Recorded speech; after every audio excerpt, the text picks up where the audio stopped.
Hello and welcome to Future Procurement. My name is Robert Freeman, and today we keep on our best practice series for Future Procurement podcast. And I'm very excited today because the topic will be really fascinating and something that many of procurement professionals are curious about. It is about negotiations, and of course we will listen from Margaret Gilbert. Hello, Margaret. Hello there.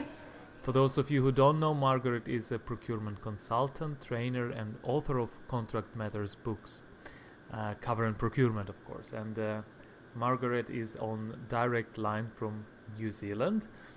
And being exactly 12 hours time difference between us, and it's always fun to discuss evenings and mornings in different parts of the world. Yes. Indeed. It makes life interesting, doesn't it? It makes life interesting, exactly. So really connecting from the different parts of the world, from different sides of the world, so to say. And yes. Margaret, please, now this stage is yours, the mic is yours, and please, negotiations. What should we know about negotiations in terms of best practice?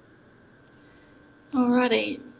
So negotiation comes through, can come at any time, but often is conducted when we're looking at through the tender process or the RFP process, and negotiation occurs at further, as part of that.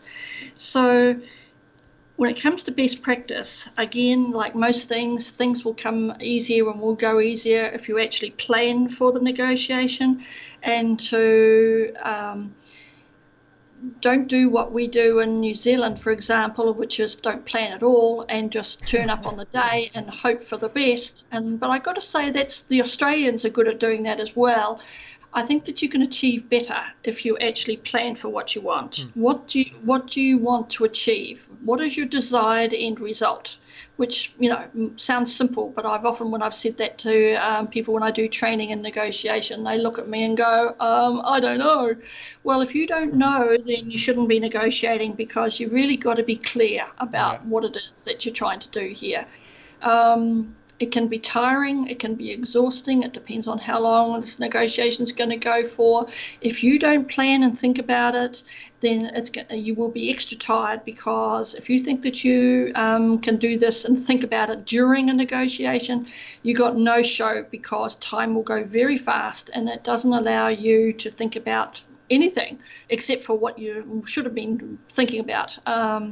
So don't try to think about your approach during, because time will go fast, and if your position that you're thinking about is not working particularly well, then it's a good idea, or you're probably not going to have the opportunity to actually sort of change your direction, so to speak. So I think it's sort of be useful from a best practice perspective to think about what the 6 principles of negotiation are. Exactly. So let us start. Point 1, what do you want to achieve? Which sounds simple, doesn't it? Point 2, what is your plan B in case your first position does not work? Oh. And thirdly, what is your walkaway position? Now, you can think about those 3 things, but you're not done, because you need to think about the other party that's going to be sitting across the table from you. So you need to think about, you might not have all the answers, but you need to think about what could their end result be, which might be different from your own. Point 5, what could be their plan B? You might not never know, but it's usually a good idea to think about it. And lastly is, what could their walkaway position be? Right? Yeah. So thing you've got to think about here is that, since we're talking about both buyer and supplier here, from the buyer side, since when we talked earlier about sort of getting 9 proposal responses and stuff, so therefore they can negotiate with one party knowing that they've got 8 suppliers sitting in the wings, so to speak.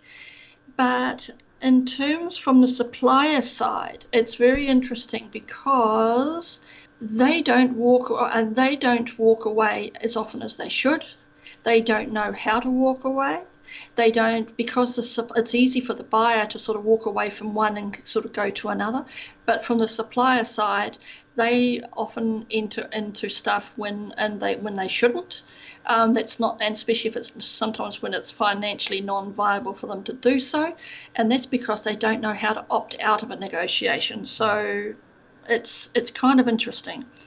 So before, and as I said before, is that 80% of the final result will get decided long before you sit across the table from somebody. If you do the thinking and you do the planning and whatever, you've got a better chance of getting what you're wanting to achieve than if you go in sort of blind, so to speak. Yeah. So let me ask you a question. How many 2-year-olds do you know? Because the fact is the best negotiators are 2-year-olds because they are very clear about what they want. Okay. And they often get what they want. I like so it. they are very focused on what they want. Yes. And that's what you have to be a good negotiator, right? Yeah. I have the very practical, when you said 2 years old, it was actually 3 years old kid who said to me, please give me 5 candies. It was literally, and I was like, why 5?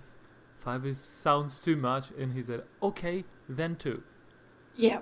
If he would ask with 2, he would probably end up with 1. Maybe. That's right. So it was a perfect negotiation. I like your analogy, and right. I think the small kids are the best negotiators. I like it. Yes. Mind you, I've also got to say that some people act like a 2-year-old in terms of a negotiation as well. The old thump the table stuff or stomp away and all that sort of behaviour, which is totally unacceptable, of course. Yeah. But there are still people out there behaving that way, which is really interesting. So those are the 6 principles anyway. And as a part of this is that you need to think about, this is for both buyer and supplier, needs to think about what concessions you're prepared to give away. This is a part of your planning. So the concept is, when it comes to concessions, is that you give away a small concession to get a big concession back. Yeah. And the concept is that you give away small and get big concessions back again. That's the concept. And it's almost like a reward, as in if you get something from the other side, then you give something back in terms of sort of saying, okay, we're working here, aren't we good, sort of thing. But it's interesting how that works because, as I said, if you're giving away big things, then be clear about what you're trying to do here. If you're giving away small things, keep your big sort of concessions for later.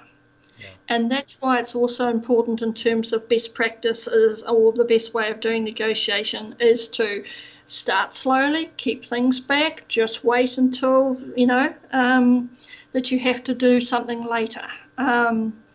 Because people, especially suppliers, are so keen to come in and talk to a buyer that they just spend the first 5 minutes just sort of saying everything that's in their head. Now, is that a good negotiation factor? No, it's not. Because that just allows the buyer to sit back and go, okay, I don't need to change anything here, or perhaps I need to change something here. Okay, or the best way is that I can just continue as I am. Interesting. And also just one remark, maybe you will elaborate on that further on, but concessions can be perceived in different way by different parties, and what for me can be very small thing, for my counterparty can be a really, really important one, right? Yes, that's right. It comes down to what's called needs and wants. Yeah, exactly. And some of those needs and wants could be like market share or respect or additional work or get sort of an entryway into the organisation. There's all sorts of things in terms of concessions. Yeah. And what's important to people. And what is not important to you might be very important for the other party. So so one of the biggest tips that I can give here, and this is best practice, is to be clear about who you're negotiating with. Now that might sound really simple, but it is very frustrating if you're trying to negotiate something with somebody who doesn't have the authority to negotiate or to make decisions and has to reference it back to somebody else. That always slows things down. Yeah. So, and I found it very frustrating when I was doing this as a buyer, to find out that I wasn't negotiating with the right person. So in other words, it's probably a good idea at the beginning as a part of your planning is to make sure that you're negotiating with the right person who can make decisions, who can work with you. So from the supplier side here, if you're not the right person, then find the right person who is the right person. So don't try and do it yourself if you don't have the authority. Because that's the whole thing about negotiation, is that you've got to make sure that you've got the authority to enter into or commit your organisation to any kind of an agreement or contractual obligations. So it's so annoying when you're not negotiating with the right party. So what do you do? In fact, it's interesting in terms of best practice, what do you do if you know that you're not negotiating with the right party? And that's probably better to stop the negotiation at that point and just, find the right person further up the chain, if that's the case, to be there for next time. How would you say it to this person? If you are already sitting I would basically say is that it doesn't appear that you have the decision-making powers here, and we would like to negotiate with the person who does. Nice. I mean, it just has to be said like that. You don't want to personalise it. You just want to be professional, but you want to get your message across that you're actually speaking with the right person. Because otherwise you're wasting your time. Yeah, here why I ask this question, because for many of us it tends to be uncomfortable to say this kind of message, and we kind of suffer talking to the people who we know are wrong people to discuss yes. in general. So it's also kind of respecting our time, of course, but also respecting their time, because That's right. It's no added value in this discussion, and whatever you agree or not agree, it doesn't have a real impact, right? Yeah. So it's just to be fair and just to face the reality and say, okay, now we save 1 hour of our time if we stop talking. That's something like this. That's it.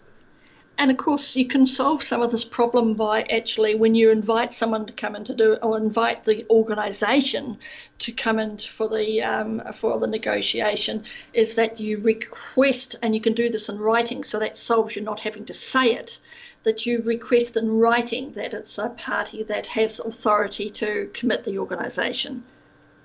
And that's good. So you can even write it down in advance. Send them an email and say, it's good. Yeah, so you don't have to say it and don't feel embarrassed by not wanting to say you're not the right person. You can actually say it in writing by that you would prefer to negotiate with the organisation's person who can commit the organisation. And this is what I think gets forgotten sometimes, Robert, is that people seem to think that they're negotiating with people, but they're not. It's two business entities negotiating, and it's committing the two organisations to something. So it's not about people, and even if you've got to have a good relationship, or it's already a relationship and you're just renegotiating something different, you've got to remember that you're not negotiating with your friend. You're negotiating as a part of your entity versus the other entity.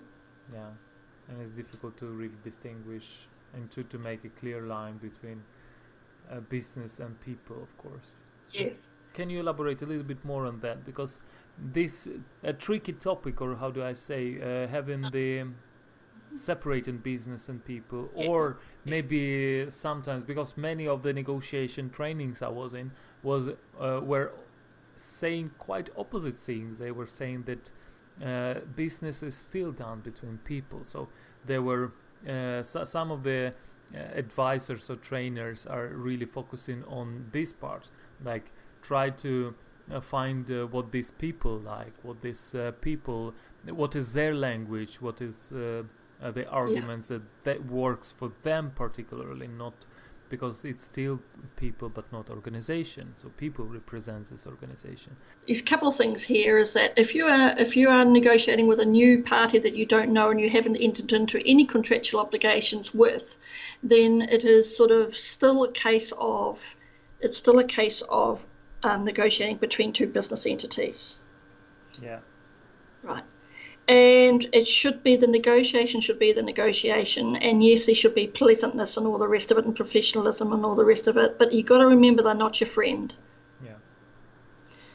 And if you're negotiating with a existing supplier that you and it's probably for new work or whatever the case may be, you've got to remember that the contract, and of course there'll be a contract in place, right?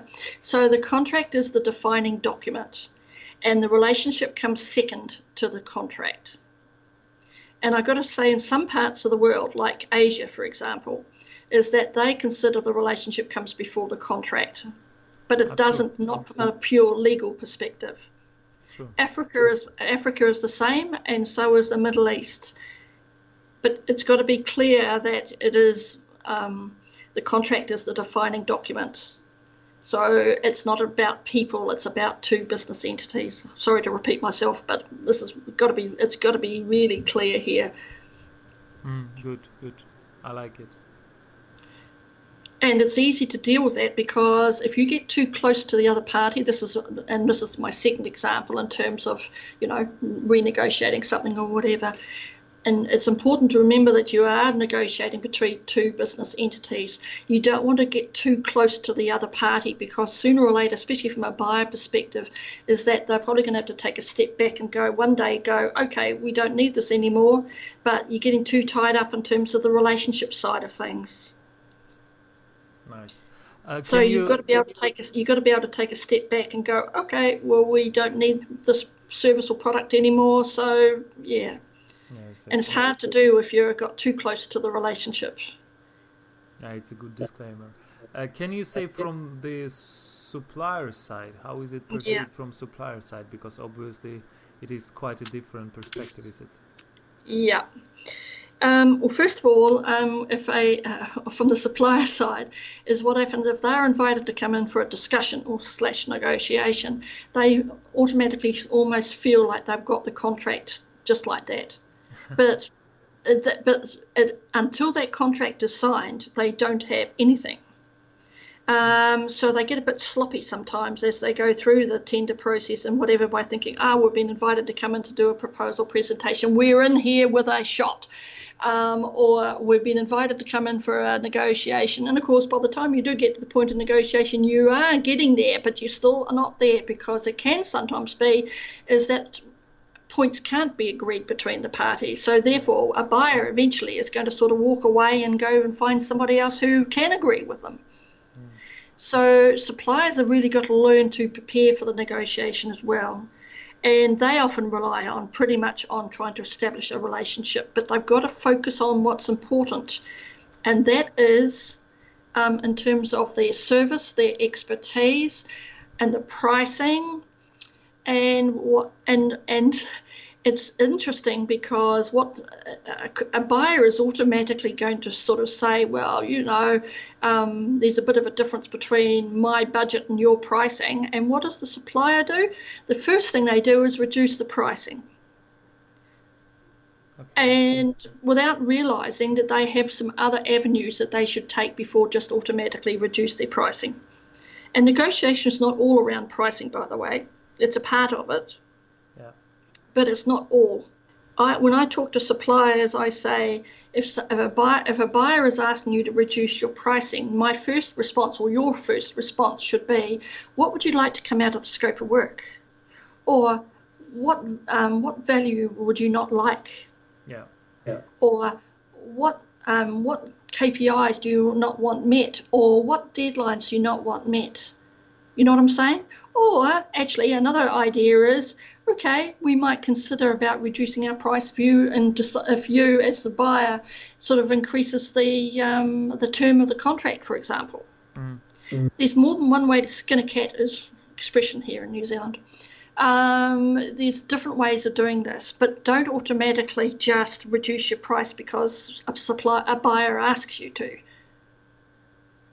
No, it's a good point. And of course, as coming back to this question about what are concessions for each parties and what size of, what's the perception of each of concession. Yes. Of course, price is important, but maybe you will feel that some other things are really important for your counterparty. So don't only go for price. And also price is can be perceived in a different way. You can shave off the profit or margin, but also you can think about the product improvements or variations or like different kind of terms inside the contract which can reduce the prices.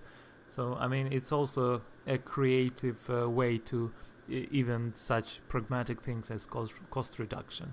It can be done Yes. in many different ways, right? Yeah, there's a couple of things there. From the buyer side is that, yes, they always sort of say, let's go for lowest price, but that can come back and haunt you later, because the supplier, especially if they've tried to bring their pricing down significantly, it'll come back at you by way of contract variations later. So you might think that you're being smart by sort of saying we've pushed the supplier to reduce their pricing, but it won't help later on. And the other thing is that you've got to be respectful of suppliers, and if you try and do that too many times to suppliers, well, it could be one day when they just don't want to play with you anymore. Yeah. They don't want to put up with that. They don't want to be sort of pushed and shoved. And these things are cyclical, especially if it's through a term or a tender process and whatever, every 3 years or whatever the case may be. And suppliers have long memories. They don't forget being treated badly. So it's not good from the buyer side to be sort of pushing it into the ground in terms of lowest price. So, and the other thing is from the supplier side is that they have got to show that they can add value to the buyer. So they're the extras, if you know what I mean. As I said, negotiation's not always about price. It's about what makes them different from their competition. It's what else they can do. How amenable are they for a conversation? How amenable are they to look at sort of other ideas and concepts? Because I always look for that in my suppliers. Not just the sort of transactional stuff, but for a supplier that can sort of be with you for a while and can understand what your needs are and be prepared to sort of look at it from a different perspective. And, that takes a good relationship. And you can't achieve that if you try and sort of push them lowest price. Yeah. But that's where I come. That's from my personal perspective. But I found works over the years. I'm a bit embarrassed to say that when I was a buyer and whatever, I mean, when I was talking with suppliers, I used to say this is my words. I used to say, there's a variance between my budget and your pricing, so how are we going to manage that? And I'd say it in that kind of tone. And the first response was, as I said, is that they'd say, well, we'll reduce our price. And I'd go, okay. I have learned since then. I have changed my ways, and now that I'm a supplier myself, in a lot of ways, although I still think as a buyer, I got to say, I believe that it should be fair for both. That's what a negotiation should be. It should be fair for both sides, and so that both sides get a win out of this thing. Because you don't want to sort of, do a win-lose or a lose-lose type situation. Yeah, so from the buyer side is that you need to negotiate with one party at a time, because it's, it also depends on what part of the world you're in, but primarily it's you should negotiate with one party at a time, unless it's politics, but we're not into politics in terms of this podcast, so negotiate with one party at a time, and then you need to document the decisions made, because if the negotiation is going to go over a bit of time, is that before you sit down next time and before you start into new things, my best practice comment would be is that just reinforce what was agreed last time and make sure that everyone's still in agreement before you start the new stuff. And the reason I say that is because you don't want to get to the end, or whenever that end is, over a week or whatever the case may be, over intermittent times. Yeah. And then find, if you're not getting agreement each time that you're sitting, is that a whole thing could unravel on you. So if you reinforce before you start the new lot, the better chance you've got it when you get to the end is that you're not having to, the whole thing won't unravel on you. That's the way I found it works better. And this brings us into time, really, because people think it has to be done in 3 hours, say. But sometimes, if you think about it, is that you could establish a rapport in 3 hours, you could talk about some basic issues in 3 hours, but sometimes you probably can't come to a total conclusion at the end of 3 hours. So it could be that it'll be better and easier to negotiate over 2 days than it would be over 3 hours. This is what I say in my training sessions, because if you're negotiating over 2 days, as an example, is that you've got tea breaks, lunch breaks, afternoon tea breaks that you can establish the rapport, establish the relationship, have a mental downtime. You've got overnight to sort of think about it for the next day. So negotiating over 2 days can be sometimes beneficial and better for you than negotiating in a very tight constraint of 3 hours, as an example. That's a great advice, actually. Yeah, and as long as you document as you go, then it doesn't matter whether it's over 1 day, 2 days, 3 days, a week, come back next month, whatever. Unless you're trying to stop World War III, which most of us will never be in that situation to try and negotiate, right? Most things don't have to be done in a specific time frame. Exactly. And the best negotiators I've found have been the ones who are prepared to work through the issues and, and don't be in a hurry. And, more concessions, talking about concessions, more concessions get made at 3 o'clock in the afternoon than any other time of the day. And why is that? Because there's an assumption that it's got to be done by 5 o'clock. It's good. And sometimes buyers can put an image in the supplier's mind that says, okay, thank you for coming in today. We'll work through the issues. We'll come to a conclusion. By the end of the day, and that is kind of a bit sneaky from the buyer side of the fence, because that puts more. By the time 3 o'clock comes, the poor supplier is feeling a little pressured, and thinking, if we want to get this work, we'll make more concessions. We'll get there. We've got till 5 o'clock. You don't really have to 5 o'clock, because if you're not complete and done, well, come back next day or next week. Yeah. So, but people get fooled into the whole issue about time. Yeah, it's a good point. We have discussed just a few days ago where we say about the procurement deadlines or deadlines for tenders or things like that. Mm-hmm. We tend to say them super hard, but then if we are not happy with the outcome, still we are able to prolong them, and we shouldn't really be the victims of our own beliefs in terms of the deadlines, for example, as you say, because most of them are really made just to have they're self-imposed deadlines, aren't they? Exactly. So okay. There's only one piece in the whole procurement process that I believe you've got to stick to, and we mentioned it before in the earlier podcast, and that was in terms of if you put a closing date and time into your tender document or RFP document, then that is a time frame that has to be abided by. Yeah. But anything else is, it seems to me, is movable, and So you shouldn't get yourself so screwed up, and excuse the expression, in terms of time frames that you just sort of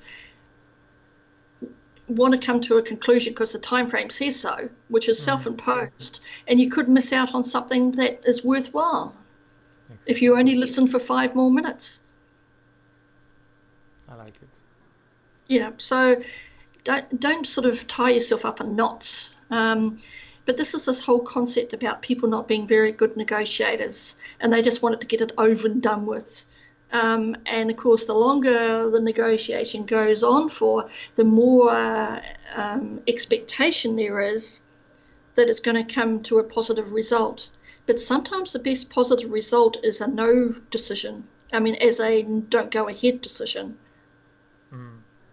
As I said, sometimes one party or the other enters into a contract and through this negotiation, and enters into a contract when it's probably better for them not to have done so.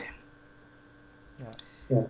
And sometimes even from the buyer side, can get pressure from the organisation by saying, well, you've been talking to these people for a while now, come on, you've got to do this, And I've got to say, from a personal experience, is that the one time I listened to others and did not listen to my gut feel, how I was feeling inside, and went ahead because I was pressured, was a totally wrong thing to do, and it turned out that it was just a nightmare from that day forward.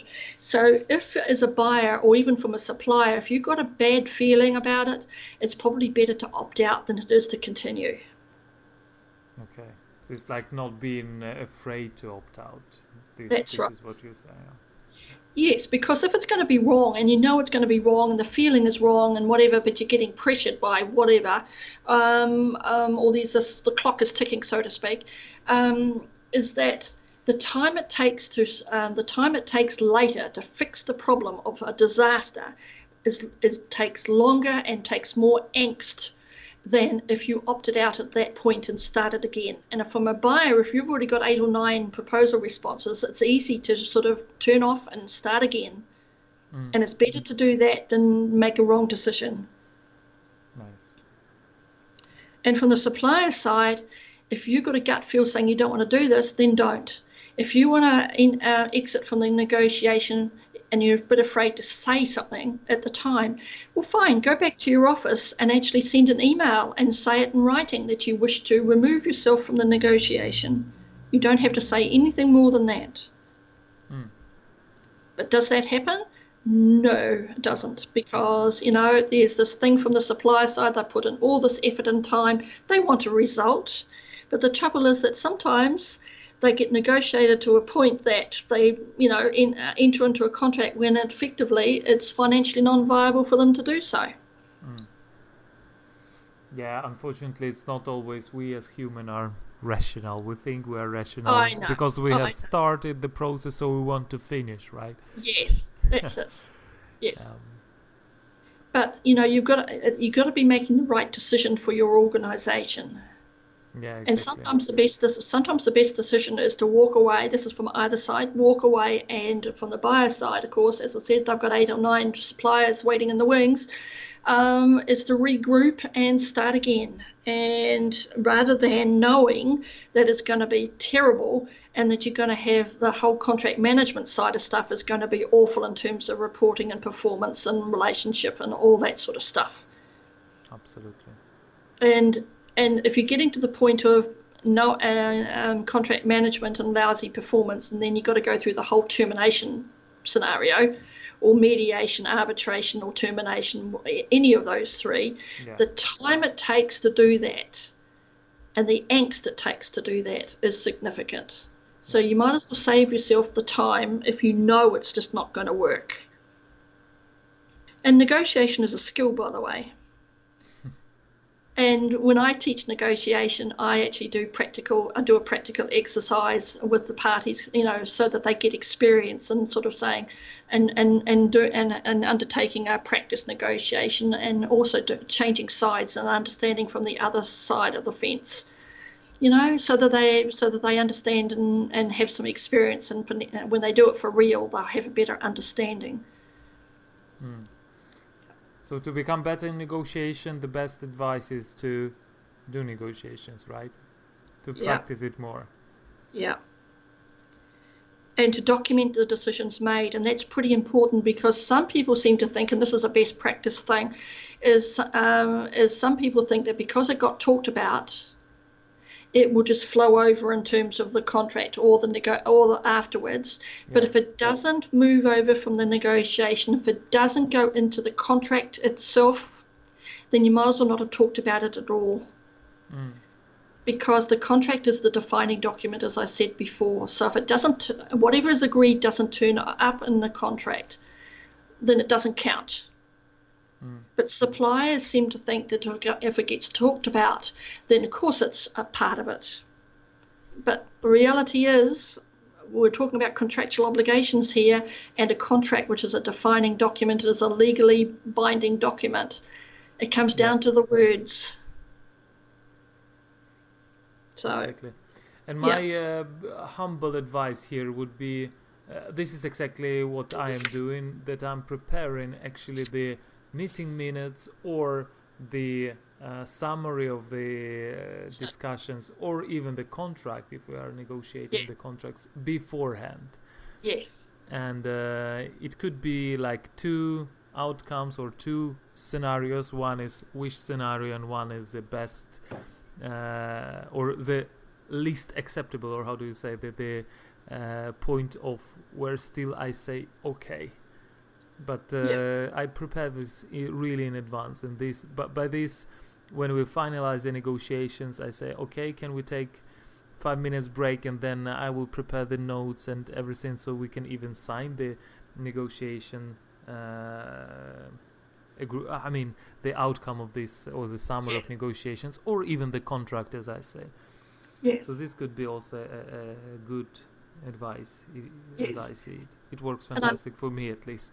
And that also makes you think, as you said before, in the very, very beginning of this episode. You said that we are not thinking enough about what we want to achieve, and by creating this document beforehand, you really think it through. You really think what is the best possible outcome for you, and what is the least acceptable, or the how would you describe it in English, that the scenario which is still acceptable by you but on the edge, so to say. Yes. No, that sounds, I agree with that. I think it's also interesting because I'm from New Zealand, and so what happens in New Zealand when we do a negotiation, whatever, is we talk about sport first, because we're crazy rugby union players here, right? Okay. So we talk about the rugby, we talk about this or that. So when I went to work over in the United States, I took that line with me, not the rugby, because USA doesn't play rugby to any degree, but I changed that because they play baseball and whatever else.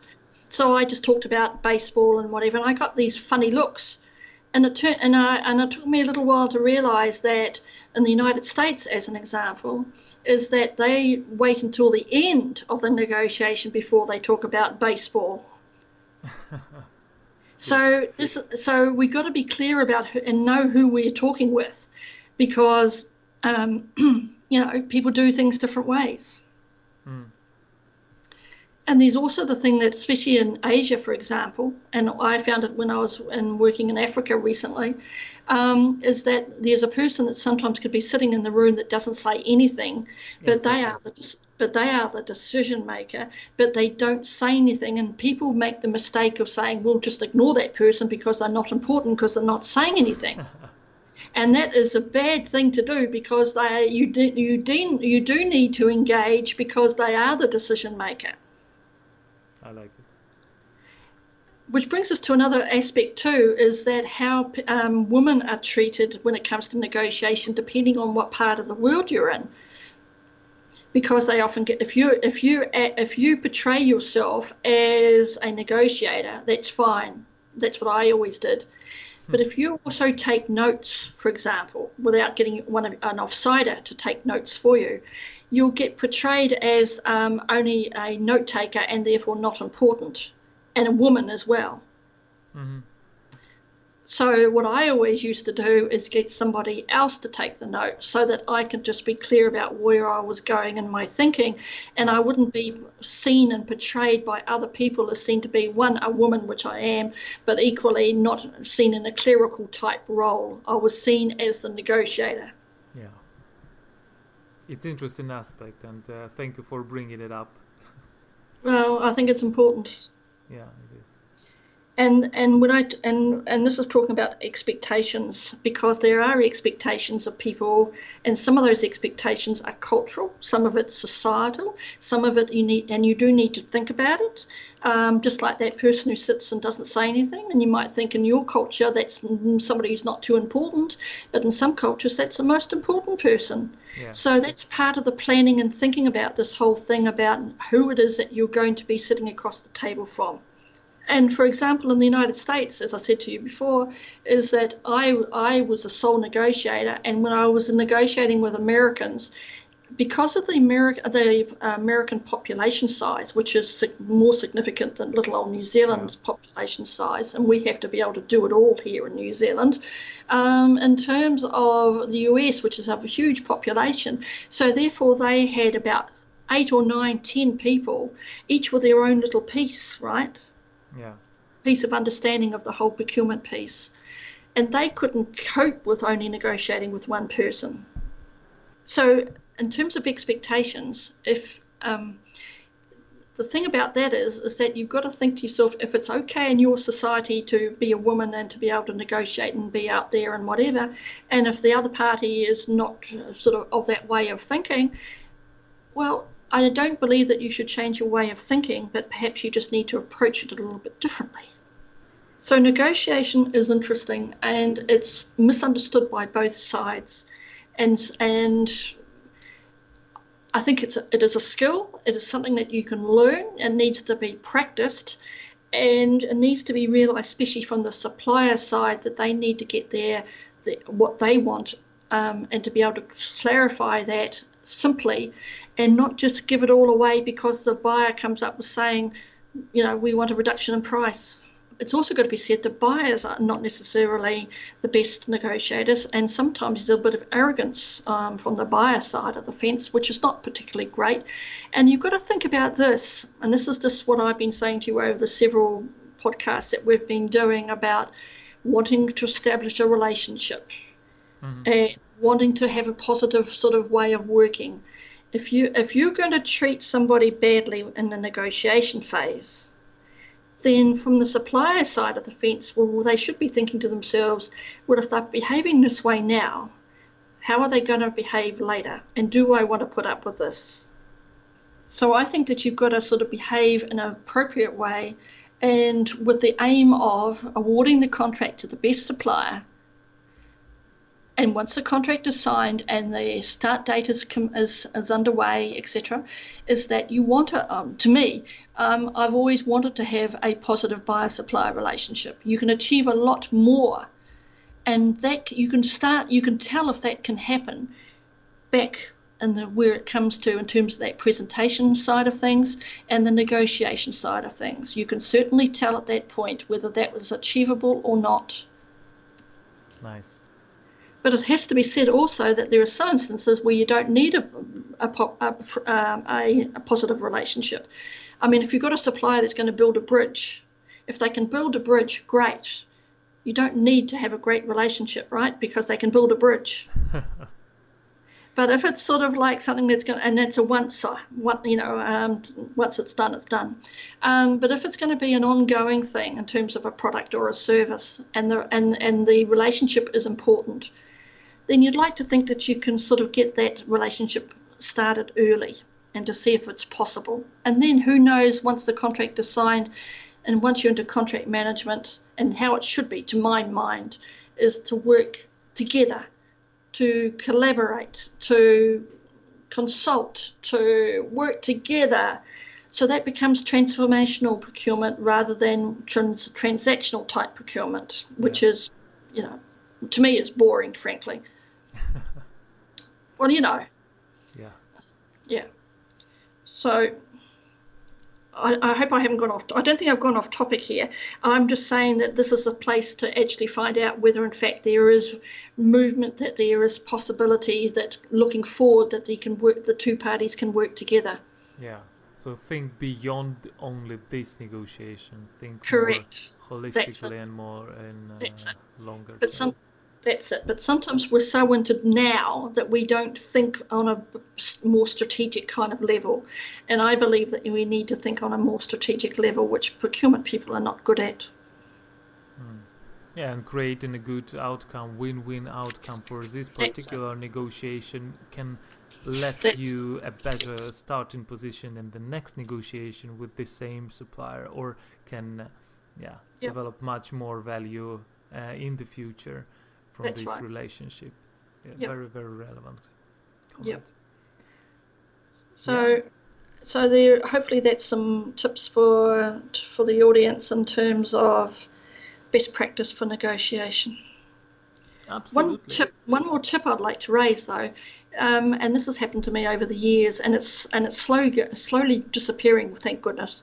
But in the old days,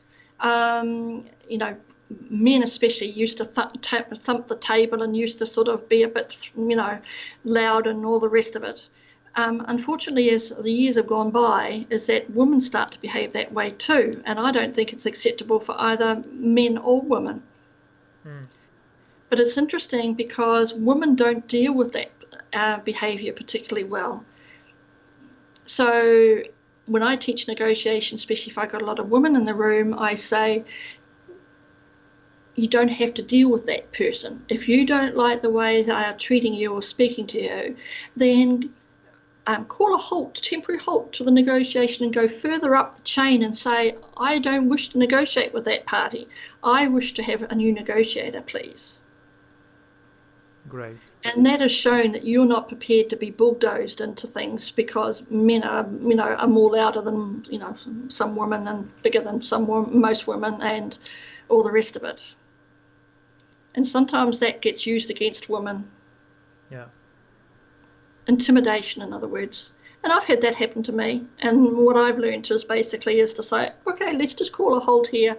And I've gone further up the chain and sort of said, okay, provide me with a new negotiator, please.